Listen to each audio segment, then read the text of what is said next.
Salut les amis, c'est Steph, bienvenue sur la chaîne Manga Critique. Aujourd'hui, la vidéo que vous avez l'habitude de retrouver à chaque fin de mois, les nouveautés là, du mois de juin. Donc pour les petits nouveaux, c'est le top nouveauté, donc c'est les nouveautés que je trouve intéressantes. Tout ce qui est tome 1 en gros. Réédition, nouvelle licence.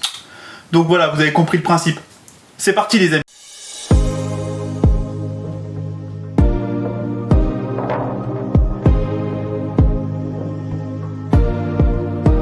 Donc le 1 juin, vous allez voir, on a 3 titres intéressants le 1 du juin. Mais est-ce que ça se dit ça, le 1 du juin? Le premier du mois. Donc le 1 juin, déjà on a Frankenstein de Junji Ito. Junji Ito, j'ai pas besoin de le présenter, je pense, c'est le maître de l'horreur. Actuellement, Mangetsu est en train de rééditer tous ses titres dans des superbes éditions. Là c'est un one-shot, donc il n'y aura pas de suite, voilà, ça va se tenir en un bouquin à 19,90 €. Bon, c'est des superbes éditions, hein, avec couverture rigide, etc. Je vous avais présenté lors de 4 ou 5 critiques, je sais plus, quelque part ici, je vous avais présenté un de ses premiers bouquins, Sensor, que j'avais pas forcément ultra apprécié. J'avais trouvé qu'il y avait des qualités, mais j'avais pas ultra apprécié. Mais des abonnés m'avaient dit, je te jure, t'as commencé par la mauvaise œuvre de Junji Ito, force un coup, essaye les chefs-d'œuvre de Junji Ito ou Tomie. J'ai suivi le conseil, j'ai acheté le tome 1 des chefs-d'œuvre de Junji Ito. Ça va arriver sur une prochaine vidéo sur la chaîne de plusieurs critiques pareil.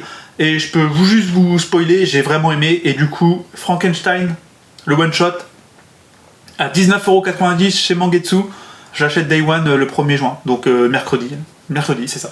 Le 1 juin, on a aussi donc chez Mangetsu à 7,90 €. C'est 5 tomes en cours. On a Les Enfants d'Hippocrate. C'est pas forcément ma cam à la base, on va juste suivre les aventures d'un pédiatre au Japon. Je sais que dit comme ça fait pas rêver, mais en fait je trouve que ça peut être vraiment intéressant si c'est bien traité. Un pédiatre, pour ceux qui savent pas, je sais pas, hein, c'est donc le médecin qui s'occupe des enfants. En sachant qu'au Japon il y a un énorme problème de société, il y a un énorme problème de natalité, il y a beaucoup moins de naissances que de morts en fait. Enfin, il y a beaucoup plus de morts que de naissances. Oui, bah c'est ce que ça voulait dire aussi. Il y a beaucoup plus de morts que de naissances, donc énorme problème de natalité au Japon. Les Japonais ne font plus assez l'amour. En gros, c'est le gros problème.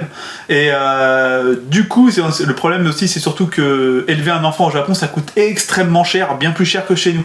Vous savez, on se plaint beaucoup nous, mais au final, on est vachement aidés sur plein de trucs. Là, au Japon, ils sont pas forcément aidés, notamment au niveau de la scolarité. Donc il y a de plus en plus de couples au Japon qui décident de pas faire d'enfants pour vivre bien en fait. C'est malheureusement un énorme problème de société, donc traiter d'un sujet de pédiatrie dans un manga, je trouve ça intéressant. Pas sûr que je l'achète. Peut-être que je l'achèterai un jour quand il y aura plus de tomes et si je sais que c'est une série pas trop longue, parce que j'avoue, 20 tomes sur un pédiatre, non merci. Il y a déjà 5 tomes en cours, voilà, si ça va pas plus d'une dizaine de tomes, peut-être que je l'achèterai un jour et si les retours sont bons. Mais voilà, je me suis dit que ça valait le coup, je vous en parle. Le 1 encore, il y a Rakai Blue, alors là c'est de la Masterpiece de chez Pika. C'est vraiment le nom d'édition, hein, Masterpiece, à 16 €. Vous pouvez le voir là, la fresque ou là. La fresque a l'air très jolie. Là, on est loin de la fresque ratée de Naruto. Ça, c'est pareil, c'est Day One. Donc, le 1 juin, je vais dans mon magasin, j'achète Frankenstein et ça. Bon, voilà, ça fera déjà 36 €. On est déjà bien parti pour le début du mois. C'est déjà costaud, je vous l'accorde. Mais ça, Rakai Blue, c'est une base du manga style Furio. Le Furio qui est en train de revenir à mort à la mode avec... Ah, j'ai plus le titre. Le manga que tout le monde adore en ce moment et que j'ai pas très bien aimé, j'avoue. J'ai pas trop aimé. Mon dieu, j'ai plus le titre. J'ai pas eu le temps d'arriver. Je suis avec ma tablette pour voir l'info. J'ai pas eu le temps d'arriver. Tokyo Revenger. Putain, c'est dingue quand on a un trou comme ça. Oui, Tokyo Revenger, j'ai pas trop adhéré. Il faut que je regarde l'anime. Vous le savez, si vous me suivez sur la chaîne, j'ai du mal avec les isekai. Et moi, en fait, Tokyo Revenger, dès le premier tome, le fait que le mec soit dans un autre monde, ça... je crois que j'ai un vrai problème avec ça, il faut que je regarde l'anime très sérieusement. Donc je repose ma tablette, de toute façon je vais en avoir besoin pour vous lire quelques résumés. Parce que oui, il y a quelques mangas là-dedans où, sincèrement, en toute honnêteté, il faut que je vous lise le résumé tellement c'était trop chelou. Et donc oui, j'en étais que voilà, le style Furio a été totalement relancé par Tokyo Revenger, et c'est plutôt cool, et du coup je pense que ça... motiver Pika à sortir cette édition de Rakai Blue, et là je suis présent par contre, là je suis présent. Du Furio à l'ancienne des années 90, dans une superbe édition, je suis présent. Le 2 juin, on a Clivetest chez Kiun à 8,65€, il y a 4 tomes en cours. Alors Clivetest, ça va raconter l'histoire d'un démon super puissant qui vit dans une antre, dans une grotte, de ce que j'ai compris, qui se fait attaquer par des hommes. Il se fait malheureusement toucher par une de ses épées, et il se dit mais merde, comment ça se fait qu'ils ont réussi à me toucher, d'habitude je suis intouchable, ça veut dire qu'ils évoluent. Il va aller attaquer le commanditaire de cette attaque en détruisant la capitale du pays en passant, et ça va rien lui apprendre de nouveau, sauf que dans les débris, un survivant qui est à moitié en train de mourir va lui tendre un enfant, en lui demandant de sauver l'enfant, de le gracier quoi. Et donc Clivetest va prendre l'enfant, alors qu'à la base il veut pas, il va prendre l'enfant et se dire que ok, ça va lui permettre de découvrir plus sur les humains et d'apprendre des choses sur son ennemi, et de déterminer si il extermine la race ou pas. Donc on va voir la relation entre un monstre ultra puissant et un enfant, et c'est cette relation qui va déterminer si le mec élimine ou pas la race humaine.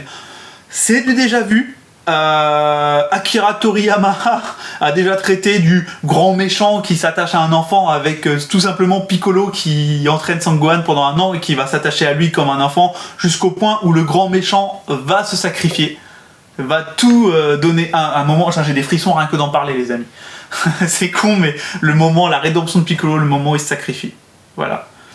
J'ai une figurine d'ailleurs de ce moment, une figurine absolument géniale. Donc voilà. Et donc Akira Toriyama a déjà traité de ce genre de sujet, mais je fais confiance à Kiun, qui en général choisit très bien ses mangas. Il n'y aura pas que ça, je pense qu'il y aura une profondeur, quelque chose. Donc je pense que je vais essayer ce manga, peut-être pas au mois de juin, mais peut-être dans les mois à venir. C'est un manga que je vais surveiller en tout cas, Clivetest.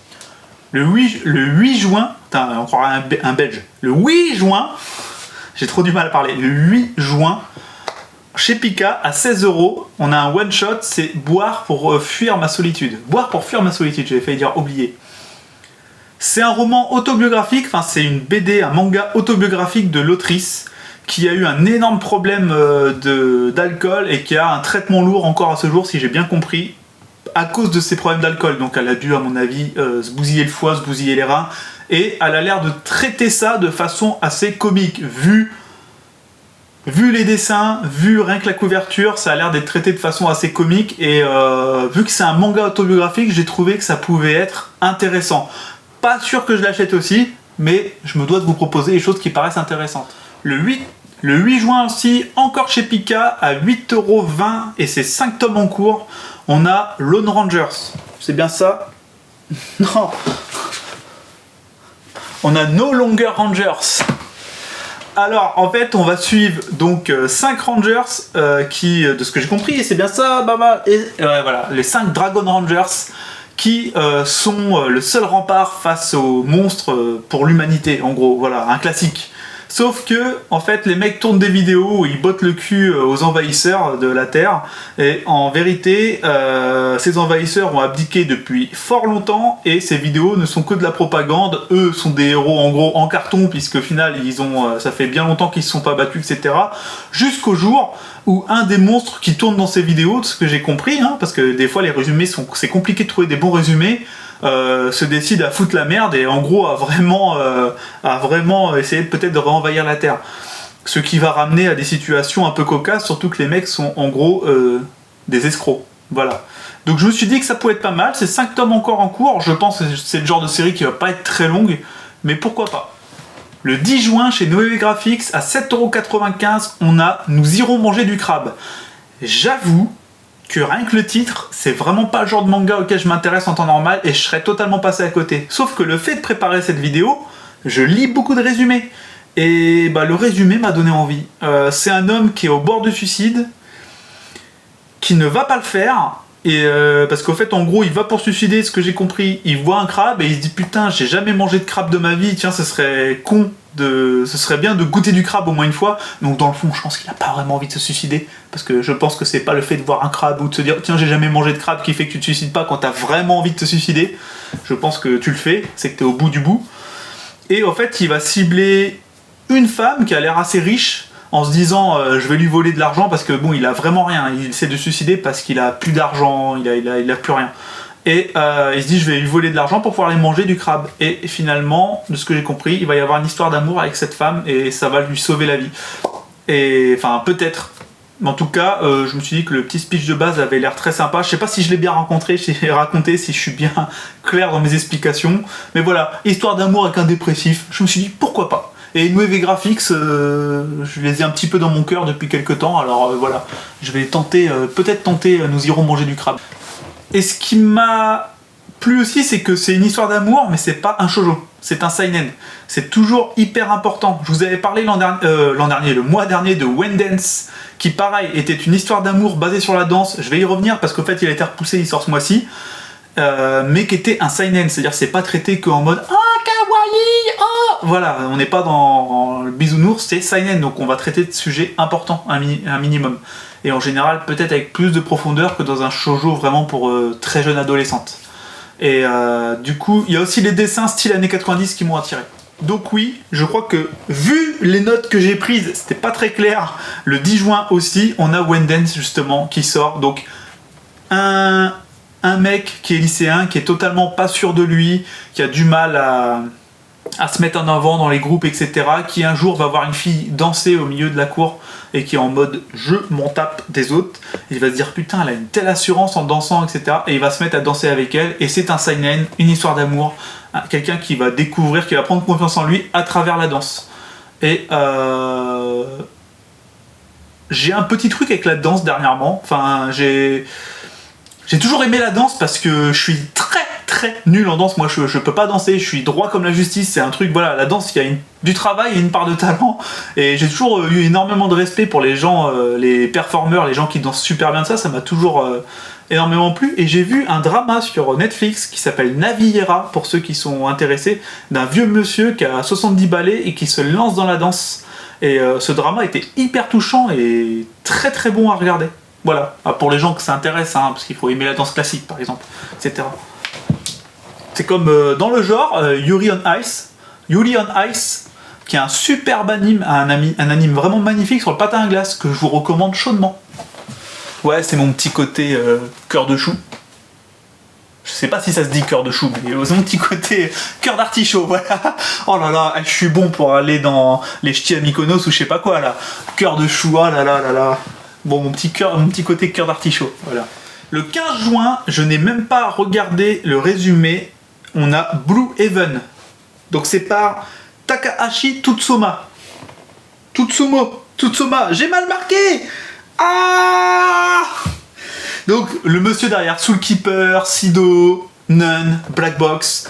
J'ai même pas voulu lire le résumé, je pense que ça suffit à vous dire, voilà, le 15 juin à 8,29€, il y a ce monsieur qui sort un one shot. Je serai là. Et j'étais tellement en mode, on s'en fout, c'est le monsieur derrière tous ces mangas là et il fait de la qualité que j'ai même pas noté c'est chez qui. Black Box. Bah non, mais ah qu'est-ce que je suis con. Ah je suis trop, ah putain je suis fatigué. Oui, Black Box c'est une maison d'édition aussi, mais c'est surtout un manga de ce monsieur. Oh là là là là. Le 15 juin les amis, on a un ovni. On a un manga qui se nomme Miroir qui arrive chez Kazé. Un one-shot à 7,99€, fait par le duo derrière Promised Neverland, qui est un biopic sur Coco Chanel. Donc vous avez bien entendu les amis, un biopic fait par les mecs derrière Promised Neverland sur Coco Chanel, donc la dame qui a créé la marque Chanel. Je vais l'acheter, ça m'intéresse. Sincèrement, déjà je connais rien de la vie de Coco Chanel, sincèrement. Et en manga, bah, ça m'intéresse. Et là, pour le coup, je serai là. À 8€, je serai là. Il faut que j'y pense très vite. On a aussi, le 15 juin, un intégral qui sort, qui se nomme Planète. C'est le premier manga qui normalement était sorti en 4 tomes du monsieur derrière Vinland Saga. Donc Vinland Saga, je les ai jamais lus. Mais tout le monde s'accorde pour dire que c'est du lourd. C'est vraiment un manga que j'attends qu'il soit terminé pour me le faire. Et j'attends, j'avoue, une édition, je vois bien une édition viking de ouf. Kurokawa, je les sens bien là-dessus, nous faire une superbe édition de Vinland, ce serait génial. Et donc son premier manga, qui était en 4 tomes à la base, qui a été réduit en un intégral, donc c'est chez Kurokawa, hein, bien sûr, il est à 17€, donc 16,99€. Désolé. font chier avec leur 1 centime. Donc il est à 17 € les amis, en version donc rigide intégrale. Je pense que c'est une version rigide. Hein. Mais pour faire tenir 4 tomes en un seul intégral, c'est obligé, c'est quasiment obligé, c'est une version rigide. Et à ce qui paraît, c'est du top. J'ai pas trouvé de résumé qui valait vraiment le coup. J'ai eu beau chercher, j'ai pas trouvé un bon résumé. Par contre, j'ai trouvé quelqu'un qui en parlait et bien. Voilà, le monsieur disait « Le Manga Planet est un vrai régal pour les amateurs de science-fiction et de conquête spatiale. Les dessins sont réellement maîtrisés et le scénario est si... » Putain, Stéphane, applique-toi quand t'écris. Et le scénario est semé de rebondissements inattendus. Donc voilà, rien que le peu de gens qui ont parlé de ce manga, ça a l'air très très bien et de façon pour un intégral, en plus intégral, c'est très cool. Le 16 juin, chez Omake Manga, on a Shark Panic. C'est ça, à 7,90 €. J'ai pas besoin de vous résumer ça de façon folle, c'est les Dents de la Mer en manga les amis. Shark Panic. Et je me suis dit, putain Steph, c'est vrai que t'as jamais lu un manga d'horreur comme ça sur les requins, et pourquoi pas, c'est en 2 tomes, c'est terminé, donc je prends pas un risque financier de fou, si j'aime pas c'est pas trop grave, voilà, je vais pas partir sur une série longue ou quoi, donc ça les amis, ce sera très certainement une lecture-réaction, parce que c'est un style qu'on n'a pas l'habitude du tout de voir en manga, clairement. Du coup, qui était prévu pour le 16, mais qui vient d'être déjà repoussé au 23, heureusement que j'ai ma petite tablette. Je vais maintenant faire souvent, je pense, cette vidéo avec ma petite tablette, ce qui me permettra, par exemple là, en 2 jours, donc on a Hentai Kamen, un manga de chez Akata What the Fuck, qui est complètement what the fuck, c'est un super héros qui met son slip sur la tête pour devenir un super héros. Ça, what the fuck, vous savez ce que ça veut dire, lecture-réaction aussi sur la chaîne. Je vais être obligé, donc il y aura certainement Shark Panic et Hentai Kamen qui seront en lecture-réaction sur la chaîne le mois prochain, vous êtes prévenus. Et je vais sûrement faire justement des vidéos avec ça, avec la tablette régulièrement maintenant, parce que bah, vous voyez là, en 2 jours, entre la préparation de la vidéo où j'ai pris mes notes et là, il y a eu ça a été repoussé de 8 jours. Hentai Kamen. Donc voilà, Hentai Kamen à 8,5 € et c'est une série en 5 tomes. Donc pas trop de risques aussi. Et en 5 tomes, bon c'est du what the fuck, on sait qu'au bout d'un moment ça devient peut-être un peu lourd le what the fuck, et là 5 tomes en général c'est la bonne durée pour les mangas what the fuck, c'est souvent une très bonne durée. Donc ça m'enchante bien, et c'est chez Akata, je l'ai déjà dit, la version c'est Akata what the fuck. Les Akata what the fuck, ils se plantent rarement. J'ai 2-3 mangas chez Akata what the fuck, en général c'est du lourd, c'est pas mal. Et alors ça je vais pas lâcher, mais on a du Osamu Tezuka qui sort le 29 juin. Phoenix, donc c'est une œuvre de Osamu Tezuka. Si vous ne le connaissez pas, Osamu Tezuka, c'est le papa du manga, c'est le monsieur qui dans les années 40-50 a vraiment démocratisé le manga, et qui était du genre à choquer son monde, parce qu'il a abordé des sujets qui dans les années 40-50, ça faisait tâche d'aborder ce genre de sujet. Il y a notamment un manga de sa part qu'il faut toujours que je lise, et j'en ferai peut-être un retour un jour, d'une histoire d'amour entre un bandit et un curé. Donc, imaginez dans les années 50 faire un manga comme ça, waouh, j'imagine même pas comment ça a dû faire parler. Et donc, c'est les éditions de Delcourt Tonkam qui font ces tomes-là, je vous les avais déjà certainement vus, hein. Ils sont à 30 € le tome, c'est très cher. Par contre, c'est super bouquin, édition dure. Donc, voilà. Les amis, c'est fini pour cette nouveauté de juin. Je suis d'accord avec vous. C'est pas le meilleur que j'ai fait sur la chaîne. Clairement, on a eu des mois où les nouveautés étaient plus ouf. Il y a des nouveautés intéressantes, mais il n'y a pas de gros titres de malade non plus. Il n'y a pas une réédition de fou furieux. À la limite, la réédition qui m'intéresse le plus, c'est Planète, le premier manga du gars de Vinland, qui, vu que c'est un beau intégral et c'est de la science-fiction, ça m'intéresse un minimum. Ça peut être très sympa. Et du Junji Ito. Junji Ito, clairement, c'est ce qui m'intéresse le plus, je pense, ce mois-ci, parce que j'ai vraiment pris une petite claque. Là, je vous mets en condition pour les vidéos qui arrivent plus tard. J'ai vraiment pris une petite claque avec Junji Ito, qui m'a vraiment mis mal à l'aise sur certaines histoires, qui m'a vraiment bien... Il a réussi à jouer avec moi, cette enflure. Je vous raconterai pourquoi. Donc voilà. Je vous remercie les amis. Surtout, n'hésitez pas à vous abonner, parce que c'est bien de vous abonner, c'est ce qui m'encourage le plus, hein. N'hésitez pas, pareil, pour ceux qui ne connaissent pas, à mettre dans les commentaires s'il y a des mangas que j'ai ratés, des nouveautés que j'ai ratées. Des nouveautés, hein, bien sûr. Hein. Je fais pas tout le planning, donc s'il y a des nouveautés que j'ai ratées et que c'est inadmissible que je les ai ratées et que je les trouve pas intéressantes, dites-le moi dans les coms parce que ça m'intéresse vraiment. C'est pas pour monter en... Je sais plus comment on dit. Monter en tendance, je m'en fous. Enfin non, je m'en fous pas, mais...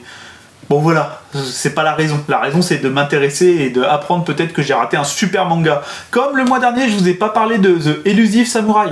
Putain, je l'ai sauté au fait. Je m'en excuse. Je devais en parler. Le mois dernier, le 25 mai, il y a The Elusive Samurai qui est sorti, qui est quand même le dernier manga de Yusei Matsui, le monsieur derrière Assassination Classroom. Et là, j'ai eu un loupé. Donc j'ai bien surveillé là, pour pas faire de loupé, je vous le jure.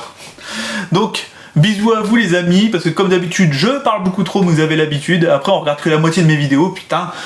Allez, bisous.